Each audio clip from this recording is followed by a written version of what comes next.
Hey everybody, I'm David with Bolivar Live.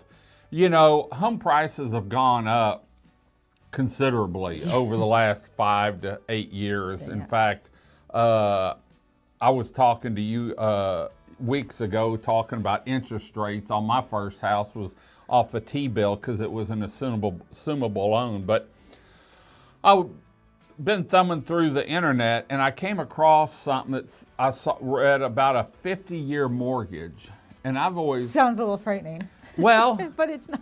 Yeah. I thought, oh man, I might be able to afford a $1 million home with a 50-year mortgage. But is it really a smart move? Because I can remember back years and years ago, a buddy of mine put an extra $100 a month with his house.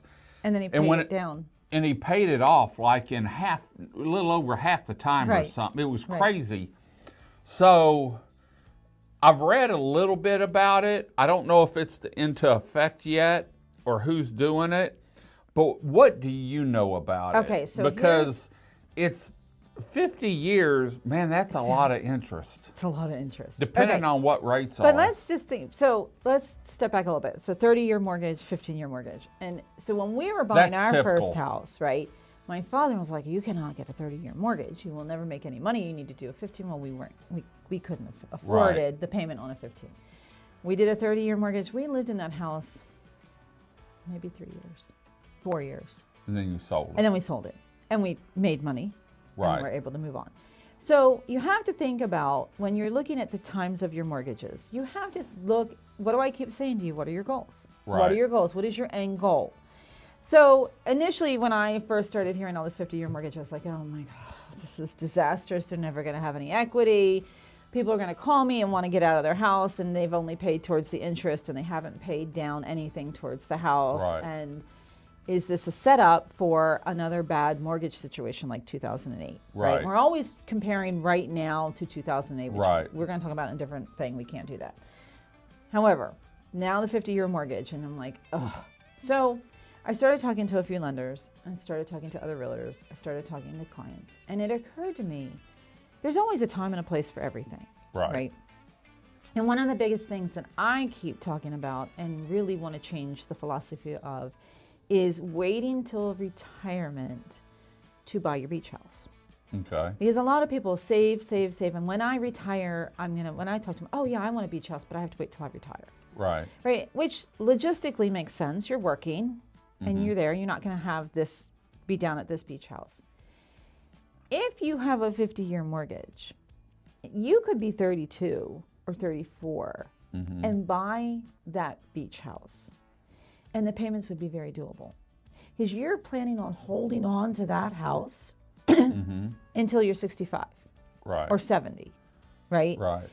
And so you're buying it at a better price. You're buying it at a better price. Real estate's not going to go down, you know, or let me rephrase that. We always have our ups and downs with real estate. You always have to buy at a good price. Buy at a good price. So like right now, the prices are tremendous on beach real estate. Right. I'm not talking about up in McKinney or Frisco or over in Austin, but here on the peninsula, right, and in Galveston, you can get some amazing deals. Right.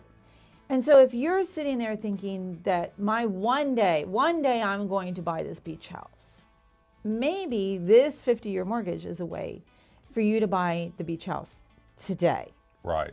And then use it however you want to. Do you want to just come and visit every once in a while? Do you want to use it for your family? Do you want to turn it into an income property? There's probably need to talk to your lender about little things with that. There may be some thing, and that's where you have to get more specific with a personal lender who's going to help you, right? But that to me would be a great way to use a 50-year mortgage. Now, if you were buying your first house ever, would I tell you to get a 50-year mortgage? No, because that first house is not going to be the house you're going to stay in. Well, and if you're doing it just so you can afford it, you really can't afford it. You can't afford it. Right. No. If you go, okay, well, if we do a 50-year mortgage, I can actually buy this house. Please don't, because I will tell you, people do not stay in their house forever. Right. We all think we're going to. I have had 9 forever homes 9 forever homes. I've had about 13 homes. And as some families, of them I knew were not forever homes. Well, and as families grow, they get bigger homes, and then they, except for my parents, we grew up in one size home, but when they retired and moved, mom and dad bought the home up by Lake Travis. It was actually a lot bigger than the home we grew up in. Yeah, because she's like, all the kids are coming back. Yeah, and so, but you know, when I came across it, I thought, this is going to do two things. This is either going to help some people with long-term planning, or it could be disastrous. It could be very disastrous. And my thought was, well, they're adding another 20 years onto their mortgage. If it's a $500,000 home, I didn't know if the interest rates would be lower with a 50-year or how that's working out. But I thought, man, you could really get caught in a trap. You could. If you don't plan on keeping it. If you don't plan on keeping it, or if you don't plan on even refinancing now becomes an issue because you don't have any equity built into the house. Right. You're spending so many more years paying just towards the interest. So you either need to be really good about making the extra payments. Right. Which we know doesn't happen. Right? Or you are fully intending on holding on to this particular house. Right. For a very long time. And so, yeah, if you're thinking, well, I'm going to wait until I retire to buy my beach house, maybe it might this be better, might be an avenue for you. Right. And because we know when we wait to retire, then things happen and we get our beach house. Well, and you're on a fixed income too. You are on a fixed income. You know, and then things happen and you get your beach house, but you may not always be able to stay at the beach house for whatever. Anyway, so there's pros and cons. There's pros and cons, and that's like anything, you know. That's real estate. You've got to look at where you want to be in 20 years or 30 years, and really you need to look out to 30 years because on a 50-year note, you're still going to have 20 years. So well, and like anything, you need a team. Yeah. You need a good team. You need a good agent. You need a good lender. You need to roll in your tax person. Everybody needs to be part of how we're building this. How's it going to benefit you? Yeah, this is not just go on Zillow and click and buy. Right. Well, for more information, there's a lot of information online, but the best thing to do is probably find a lender. You can get hold of Beth, and what's a phone number? Phone number, 540-209-1918.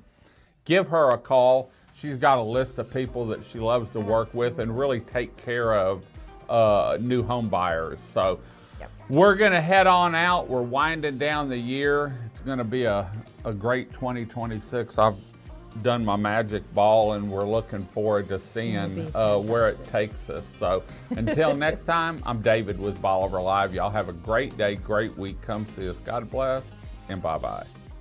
Video equipment is sponsored by Crystal Beach Decor and More, located at 1959 Highway 87 in Crystal Beach, Texas, and Beachy Beatnik Boutique and Jewelry, located at 970 Surfside and Highway 87 in Crystal Beach, Texas.